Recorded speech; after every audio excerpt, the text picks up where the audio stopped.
And I tried hard to be proud of my service, but all I could feel was shame. And racism could no longer mask the reality of the occupation. These were people, these were human beings. I've since been plagued by guilt anytime I see an elderly man, like the one who couldn't walk, who we rolled onto a stretcher and told the Iraqi police to take him away. I feel guilt anytime I see a mother with her children, like the one who cried hysterically and screamed that we are worse than Saddam as we forced her from her home. I feel guilt anytime I see a young girl, like the one I grabbed by the arm and dragged into the street. We were told we were fighting terrorists. The real terrorist was me, and the real terrorism is this occupation. Racism within the military has long been an important tool to justify the destruction and occupation of another country. It has long been used to justify the killing, subjugation, and torture of another people. Racism is a vital weapon employed by this government. It is a more important weapon than a rifle, a tank, a bomber, or a battleship. It is more destructive than an artillery shell, or a bunker buster, or a Tomahawk missile. While all those weapons are created and owned by this government, they are harmless without people willing to use them.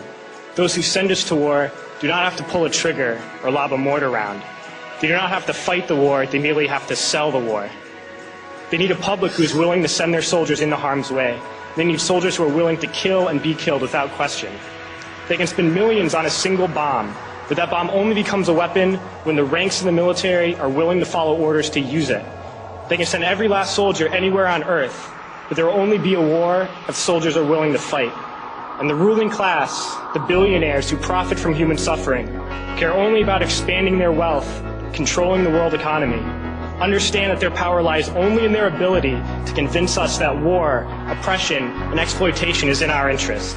They understand that their wealth is dependent on their ability to convince the working class to die to control the market of another country. And convincing us to kill and die is based on their ability to make us think that we are somehow superior.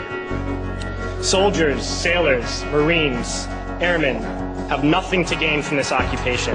The vast majority of people living in the U.S. have nothing to gain from this occupation. In fact, not only do we have nothing to gain, but we suffer more because of it. We lose limbs, endure trauma, and give our lives. Our families have to watch flag-draped coffins lowered into the earth. Millions in this country without health care, jobs, or access to education must watch this government squander over $450 million a day on this occupation.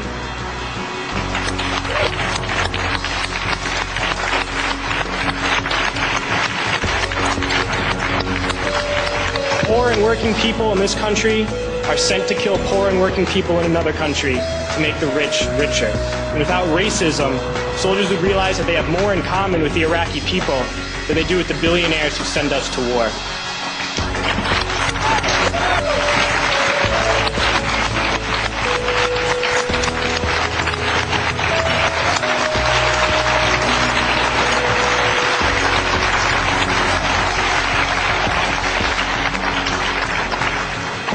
I threw families onto the street in Iraq, only to come home and find families thrown onto the street in this country, in this tragic and unnecessary foreclosure crisis. We need to wake up and realize that our real enemies are not in some distant land. They're not people whose names we don't know and cultures we don't understand. The enemy is people we know very well and people we can identify. The enemy is a system that wages war when it's profitable. The enemy is the CEOs who lay us off from our jobs when it's profitable. It's the insurance companies who deny us health care when it's profitable. It's the banks who take away our homes when it's profitable. Our enemy is not 5,000 miles away. They are right here at home. If we organize and fight with our sisters and brothers, we can stop this war, we can stop this government, and we can create a better world.